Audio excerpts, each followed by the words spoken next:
Steve Ackerman is from something else. That's the Hello. name of the company? That is the name of the company, something else. In the UK, and you were talking about social media. So a few quick points and bits of advice for radio stations who aren't the big dogs, who can't afford to have, let's say, a visualization team.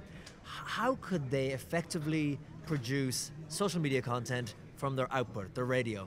So I think first of all, stop posting rubbish. You don't need to post everything that you talk about on air. You know, take an approach to social media in the same way as you would if you were going to create posters for a newspaper or something. You wouldn't talk about everything you were doing, you would pick some of the key moments. So think from a campaign perspective.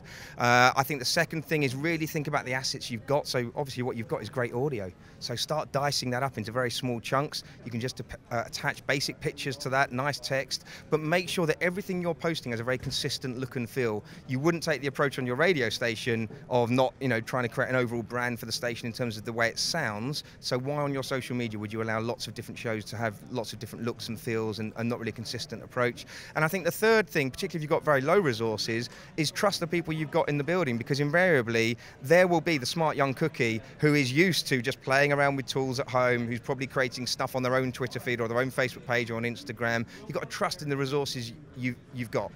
So you have a local politician on your morning show on local radio and he says something extraordinary. So when you take that bit of audio, put images to go with it. Now, do you always have to put text with it? I know that's a new thing. Subtitle the whole video. Absolutely, because obviously on a feed, often the sound is off. If you're going to do a static image, put text with it as well. So that's the other thing. You don't necessarily have to use audio. You might take that quote and just take a bit of text with a nice, beautiful image and just post that as a static image that you can obviously post on feeds. I think the real mentality around what you're doing on social media is thinking that it's a battle for eyes and ears. You are in a battle for attention, and once you get into the social media space, you're obviously not just competing against all the other radio stations, you're competing against everybody who's posting content. So creating things that can grab the attention of the eye really quickly is really important. Now, Facebook Live, I see radio stations do it all the time. Yeah. Here's what's coming up on the show in 5 minutes. Here's what we did on the show today. Yeah.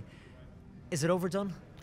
Well, look, I mean, live is a fantastic asset, but I think you've got to take the same approach as you would to your audio content. So what I mean by that is really bringing the same discipline. So too often, especially with Facebook Live, we see stuff where it's someone holding up an iPhone, just pointing it, and it's wonky, and it's not very good. And you can kind of get away with that for some sort of scenarios, but I would say less is more. So go for the bigger occasions and treat them properly.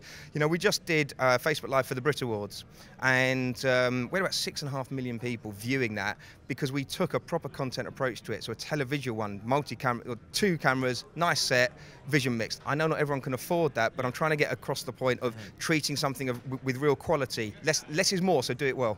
Okay, and that was so backstage, was it, at the BRIT Awards? It was on the red carpet, yeah. On the red carpet, yeah. okay, multi-camera. Yeah. And what Facebook page was that going out on? On the Brits channels. Okay, so that had to have a certain feel and standard and look to it. Correct, yeah. So the bottom line is less is more. You don't have to publish everything. No, from the radio station. Exactly that. I think I think we've got past the days when everything needs to be tweeted about.